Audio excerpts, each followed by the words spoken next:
Buenos días, estimados hermanos y hermanas de su comunidad cristiana La Roca de Betel. Les saludamos nuevamente en este espacio denominado La Biblia Aplicada, devocional y enseñanzas que todos los días tenemos con cada uno y cada una para que podamos ser edificados unos a otros en la palabra de Dios. Primeramente nosotros y luego quienes tengan a bien escuchar este mensaje y compartirlo con sus amigos, conocidos, familiares y personas a las que ustedes consideren que de pronto esto le va a servir muchísimo en su vida personal. Quisiera que iniciáramos en esta mañana con un tiempo de oración para pedirle a Dios que nos ayude a entender un poco más su palabra, para pedirle a Dios que nos ayude a entender aquello que Él nos quiere decir con esto que el día de hoy queremos compartir con ustedes. Padre, te doy gracias, Dios mío bendito, por tu amor, por tu misericordia. Gracias por todo aquello que haces en la vida de cada uno de nosotros. Gracias por bendecirnos, Señor, y por hablarnos, Dios mío bendito, a través de este tiempo. Por favor, pedimos que en tu misericordia, en tu amor y en tu compasión por cada uno de nosotros, Señor, hables al corazón, Señor, de quien necesite escuchar este mensaje, Padre Santo. Te lo pedimos dándote gracias en el nombre del Señor Jesús.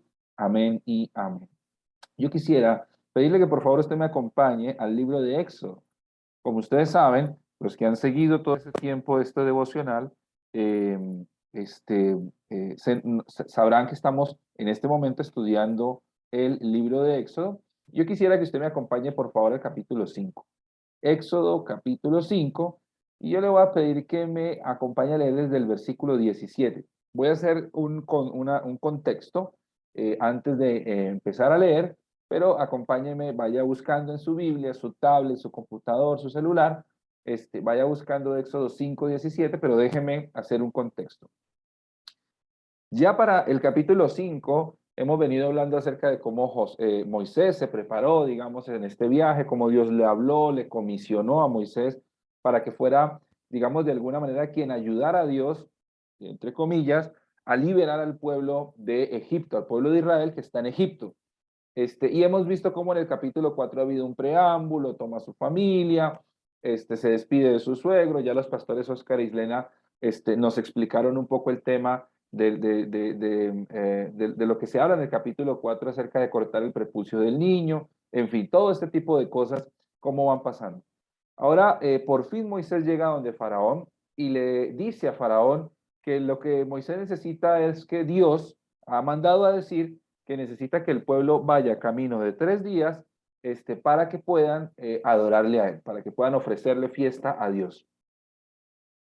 Faraón lo toma de la peor manera posible, Faraón toma esta idea de la peor manera posible, y lo que entiende Faraón y lo que hace Faraón es entender esto como de alguna manera una especie de reto o una especie de forma desobligante. Y entonces lo que Faraón hace es decir, debe ser que tienen mucho tiempo, debe ser que están muy ociosos, debe ser que tienen mucho tiempo libre, porque si no, no estarían pensando en estas cosas. De hecho, Faraón le dice a Moisés una cosa bastante fuerte, le dice, yo no sé quién es Jehová, yo no lo conozco, no me interesa, y lo que tú necesitas es desenfocar al pueblo de sus tareas. Entonces, como estás desenfocando al pueblo de sus tareas, mi trabajo, mi labor es volver a enfocar al pueblo en las tareas que tiene que hacer, diría el faraón, ¿no? Y entonces lo que hace Faraón es ensañarse con el pueblo y da una orden a los capataces. ¿Y qué les dice? Les dice, de ahora en adelante, porque el pueblo de Israel se dedicaba a hacer ladrillos para las pirámides, para las torres, para las construcciones, para lo que sea, de ahora en adelante ya no solo se van a dedicar a hacer ladrillos, sino que van a tener que ir a recoger la paja para hacer los ladrillos. Digamos que lo que al parecer nos deja ver el texto es que el pueblo se dedicaba a hacer los ladrillos, pero los egipcios o algunos otros pueblos venían y les traían la paja, y entonces ellos con el barro y la paja hacían ladrillos un poco más fuertes, y su labor era la de hacer ladrillos. Pero por lo que el texto nos deja ver, pues la orden de Faraón es, ya no les den más la paja, que vayan ellos mismos a buscar la paja, vayan a recoger la paja, vengan a hacer los ladrillos y me entreguen la misma cantidad de ladrillos que siempre me han entregado, solamente que con un trabajo adicional, ¿verdad? El pueblo, digamos de alguna manera, pues está muy mal con esta orden porque tienen que trabajar el doble, el triple, y entonces van donde Faraón y le dicen, pero Faraón, ¿usted por qué nos hace esto? ¿Por qué hace esto con sus siervos? Deje que nos sigan trayendo la paja. Y entonces Faraón, muy astutamente dice, no, aquí vino Moisés, aquí vino Aarón, y vinieron a decir que ustedes se tienen que ir 3 días de camino a adorar a Dios. Pues no, no, eso quiere decir que ustedes están muy ociosos, ¿sí? Quiere decir que ustedes tienen mucho tiempo libre, quieren dedicarse a adorar a Dios, quieren dedicarse a servir a su Dios, pues entonces es porque tienen tiempo libre, entonces trabajen. Yo lo que necesito es que produzcan. Y entonces Faraón le dice esto al pueblo. Y aquí vamos a leer el versículo 17. Ya estamos un poquito más enterados del asunto. Leamos por favor el versículo 17. Dice así. Ellos fueron a hablar con Faraón y Faraón le responde. Él le respondió, ustedes están ociosos. Sí, ociosos. Y por eso dicen, vamos y ofrezcamos sacrificio a Jehová. Vayan pues ahora y trabajen. No se les dará paja y habrán de entregar la misma tarea de ladrillo. Los capataces de los hijos de Israel se sintieron afligidos cuando les dijeron, no se les disminuirá del ladrillo que deben entregar cada día. Cuando salían de la presencia del faraón, se encontraron con Moisés y Aarón, que los estaban esperando y les dijeron, que el Señor Jehová los examine y los juzgue, pues ustedes nos han hecho odiosos ante el faraón y sus siervos y les han puesto la espada en la mano para que nos maten. Entonces Moisés, por supuesto, sintiéndose de alguna manera un poco contrariado con esta situación, pues hace lo que debería haber hecho un siervo de Dios y es, entonces Moisés se volvió a Jehová y le preguntó, Señor, ¿por qué afliges a este pueblo? ¿Para qué me enviaste? Porque desde que yo fui al faraón para hablarle en tu nombre, ha afligido a este pueblo y tú no los has liberado, no has liberado a tu pueblo. El mensaje en este día, el mensaje en este día, lo he querido titular Todo cambio precisa de una crisis. Todo cambio precisa de una crisis. En otras palabras, sin crisis no hay cambio, ¿no? Cuando nosotros, digamos, de alguna manera queremos ordenar nuestra casa y entonces nosotros le decimos, yo quiero pintar la casa porque el color que tiene no me gusta o me gusta el color, pero ya están las paredes muy sucias, no sé qué, yo quiero limpiar la casa, quiero pintar la casa nuevamente.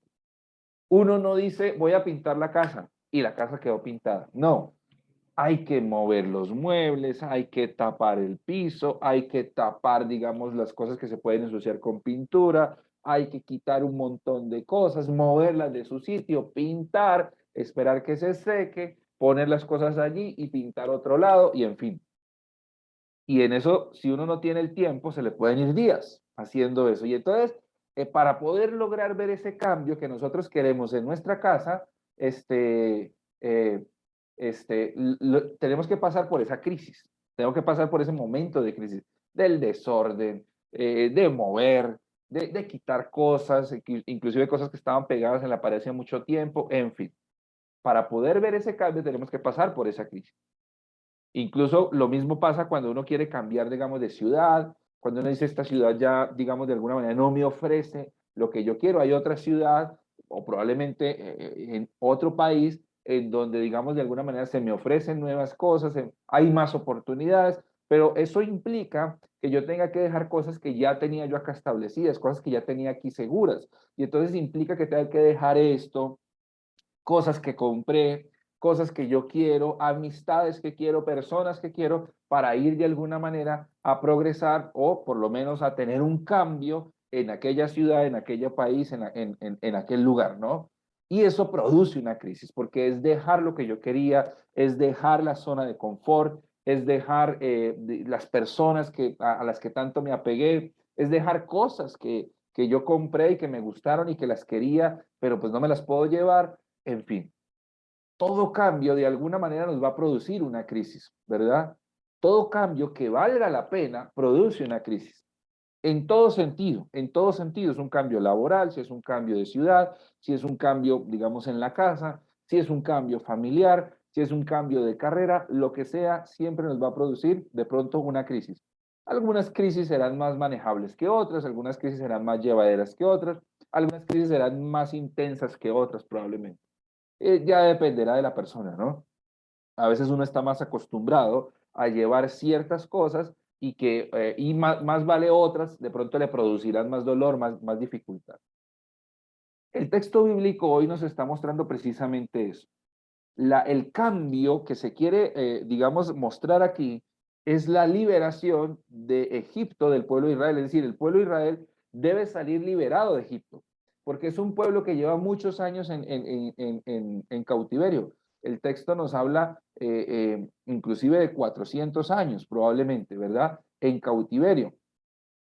Un pueblo totalmente acostumbrado al cautiverio, pero que en medio de ese cautiverio, pues de alguna manera el pueblo como que se acostumbró a ese dolor, se acostumbró a esa situación, se acostumbró a que les ordenen, se acostumbró a que los castiguen, se acostumbró bueno, a que los traten como objetos, a que les digan qué hacer y qué no hacer. Recordemos que muchos nacieron en esclavitud, ¿no? Bueno, muchos no. De hecho, si estamos hablando de 400 años de esclavitud, estamos hablando de generaciones y generaciones, una detrás de otra, habiendo nacido precisamente en esclavitud. Y estas personas que están allí en esclavitud no conocen otra cosa sino la esclavitud, ¿verdad? Porque si piensan en su tatarabuelo fue esclavo, en su abuelo fue esclavo, en su padre fue esclavo, en ellos son esclavos y muchos ya tienen hijos y son esclavos. Lo único que conocen es la esclavitud. Cualquier otra cosa les producirá terror, ¿verdad? Y en medio de todo esto, viene Moisés y viene Aarón, y entonces vienen con esta idea de que el pueblo sea liberado, al menos por un tiempo, ¿verdad? Con la finalidad de que adoren a Dios, con la finalidad de que se acerquen a Dios. Pero yo creo que la finalidad, digamos, no era simplemente déjenlos ir 3 días para que adoren a Dios y vuelvan, porque eso no haría ningún cambio. Yo creo que la finalidad era precisamente provocar crisis. La finalidad de Dios, de alguna manera, era provocar crisis. De hecho, Dios ya le había advertido a Moisés en el capítulo 4, yo endureceré el corazón de Faraón. ¿Para qué? Para que esto precisamente provoque de alguna manera una crisis. ¿Por qué? Porque a través de la crisis vienen los cambios. Porque la crisis de alguna manera nos capacita para el cambio que viene, que se aproxima. La crisis de alguna manera nos fortalece para el cambio que se aproxima. La crisis hace que de alguna manera nosotros tengamos en ese tiempo de crisis, tengamos un montón probablemente de confusiones y de dudas en la cabeza, pero en medio de esas confusiones y en esas dudas nos ayuda a pensar de manera diferente a como venimos pensando. Este pueblo es un pueblo que viene pensando como esclavo y ahora resulta que se le viene una crisis y empieza a pensar con dificultad en otras posibilidades que no sean ser esclavo. Imagínense que el pueblo haya sido esclavo por todos estos años y de alguna manera se haya acostumbrado al trato que le vienen dando. Por cruel o duro que sea, están acostumbrados. Pero ahora, cuando viene Moisés y Aarón, pues entonces eso produce, no solamente en Faraón, sino en el pueblo, una gran crisis que hace que el pueblo viva una situación muy incómoda, que el pueblo se incomode, que se sienta mal por estar allí. ¿Y por qué se debe sentir mal por estar allí? Porque es necesario que el pueblo de alguna manera sienta que ese lugar ya no le pertenece, que ese lugar ya es doloroso, que ese lugar ya es demasiado dificultoso para ellos, que ese lugar lo único que les está trayendo es dolor, para que en su mente entiendan que es tiempo de irse, para que en su mente entiendan que es tiempo de partir, para que en su tiempo entiendan, para que en su mente entiendan que es tiempo de que las cosas cambien. A través de la crisis, nosotros entendemos que las cosas pueden cambiar. No necesariamente siempre que viene una crisis, pues es tiempo de irse, pero sí necesariamente cada vez que viene una crisis es tiempo de que las cosas cambien. En los matrimonios puede haber una crisis y eso no necesariamente implica que uno deba irse, pero sí implica que necesariamente hay algo que tiene que cambiar. En el trabajo puede que vengan crisis y no necesariamente eso quiere decir que yo tenga que renunciar, pero necesariamente sí dice que yo tengo que hacer algunos cambios en ese trabajo. En la profesión que yo tengo, en lo que yo estudio, en las relaciones con amigos, hay cosas que yo debo dejar porque es tiempo de irme, porque la crisis me lo está diciendo, o sencillamente hay cosas que yo debo cambiar porque es tiempo de cambiarlas, porque la crisis me dice que lo tengo que cambiar. la crisis no debemos verla como algo negativo. A la crisis debemos verla como un aliado que lo que nos está diciendo es que las cosas no están bien y ustedes y yo debemos tomar decisiones sobre eso que no está tan bien. Eso es lo que le está sucediendo al pueblo de Israel en este momento. Eso es de alguna manera lo que yo veo que Dios está, digamos, entretejiendo en medio de todo esto, aunque ni siquiera Moisés entiende qué es lo que está pasando. Mire que Moisés está preguntando, va y le pregunta a Jehová y le dice, pero ¿por qué afliges a este pueblo? ¿Para qué me enviaste? No entiendo nada.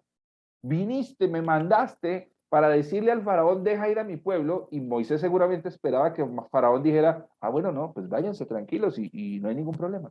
¿Qué necesitan para el viaje? No, Moisés seguramente estará esperando eso, pero lo que sucede es que faraón no solamente no los deja, sino que además se enoja y los aflige ahorita. Moisés no solamente tiene un problema con el faraón, sino que ahora tiene un problema con el pueblo. Es lógico que Moisés se pregunte, bueno, ¿y ahora yo qué hago? ¿Para qué me enviaste? ¿Por qué aflige a este pueblo? ¿Yo qué es lo que hago aquí? Era lógico que Moisés se lo preguntara. Pero si ustedes lo notan, ya Dios le había advertido a Moisés, endureceré el corazón de Faraón. ¿Para qué? Para que todos entremos en crisis. ¿Y para qué debemos entrar en crisis? Porque la crisis nos dice que algo debe cambiar. Algo debe cambiar. ¿Qué crisis estamos viviendo ustedes y yo en este día? ¿Qué cosas están en crisis en mi vida? ¿Qué cosas debo yo pensar en este momento y qué cosas debería yo dejar de lado y decir, es tiempo de que me vaya, porque esta crisis me lo está diciendo? ¿Qué cosas me está diciendo la crisis que yo debo abandonar? ¿Qué cosas me está diciendo la crisis que yo debo dejar? ¿De qué lugares me está diciendo la crisis que debo irme? ¿Qué cosas me está diciendo la crisis que debo arreglar? ¿Qué cosas me está diciendo la crisis que debo mejorar? ¿Qué cosas me está diciendo la crisis que es tiempo de que se arreglen, que es tiempo de que se sanen, que es tiempo de que se hablen, que es tiempo de que salgan a la luz? ¿Qué cosas me está diciendo la crisis? Porque lo que la crisis me está diciendo, básicamente, en medio de todo, es que necesito un cambio. Pero como dijimos al principio y como se llama este mensaje el día de hoy, todo cambio precisa de una crisis. Señor, te damos gracias en esta mañana. Te pedimos que sea un día de mucha bendición y muy provechoso. Y yo te pido, Dios mío bendito, que la persona que oiga este mensaje, sea hoy en la mañana, en la tarde, en la noche, mañana o cualquier día, en cualquier año que sea que podamos ver este mensaje, tú nos ayudes a pensar, Dios mío bendito, nos des sabiduría y nos enseñes a reflexionar.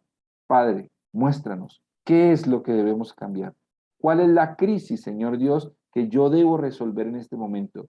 Esta crisis que yo estoy viviendo ahora, ¿qué me está enseñando? ¿De qué me está hablando? ¿A dónde me quiere llevar? ¿Qué es lo que quiere que yo vea? ¿Qué es lo que quiere que yo oiga? Que ni veo ni oigo en este momento ni entiendo. Pero ayúdame a entender que toda crisis, Señor Dios, está ahí presta para que precisamente llegue el cambio que tú quieres que llegue a nuestra vida. Danos sabiduría, Señor. Danos sabiduría. Haznos hombres y mujeres sabios y sabias que entiendan que en medio de toda crisis lo que hay es una buena oportunidad para el cambio que necesitamos. Te bendecimos y te damos gracias en el nombre del Señor Jesús. Amén y amén. Que el Señor les bendiga, mis hermanos y hermanas, y nos veremos en una próxima oportunidad.